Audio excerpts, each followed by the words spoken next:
ભાઈ છે અને હું ધોરણ 8 માં અભ્યાસ કરું છું. આજે કન્યા કેળવણી મહોત્સવ અને શાળા પ્રવેશ ઉત્સવ 2025-26 ના આ શુભ પ્રસંગે મને બેટી બચાવો વિશે કંઈક કહેવાનો મોકો મળ્યો છે.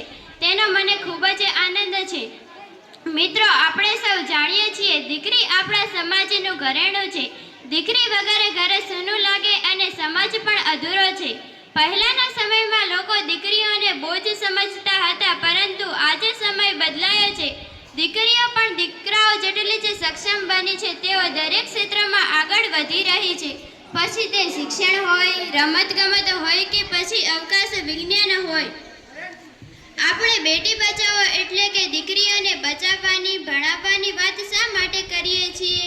કારણ કે કમનસીબે હજુ પણ કેટલાક લોકો દીકરીઓના જન્મ પહેલા જ તેમને દુનિયામાં આવવા દેતા નથી. આ ખૂબ જ ખોટું છે. દીકરીઓને પણ દુનિયામાં આવવાનો, ભણવાનો અને આગળ વધવાનો પૂરેપૂરો અધિકાર ધરાવે છે. આજ કન્યા કેળવણી મહોત્સવનો મુખ્ય ઉદ્દેશ એ જ છે કે દરેક દીકરી શાળાએ જાય, શિક્ષણ મેળવે અને પોતાના પગ પર ઊભી રહે.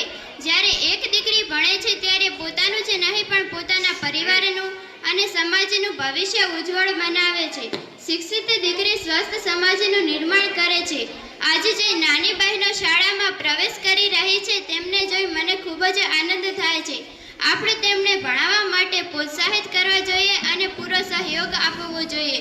યાદ રાખો, દીકરી વહાલ ન દરિયો, દીકરી વગર ઘર સૂનું, મીઠા વિનાનું અન્ય. ચાલો આપણે સૌ પ્રતિજ્ઞા લઈએ કે દીકરીઓને બચાવીશું, ભણાવીશું અને આગળ વધવામાં મદદ કરીશું. અસ્તુ. જય હિન્દ, જય ભારત.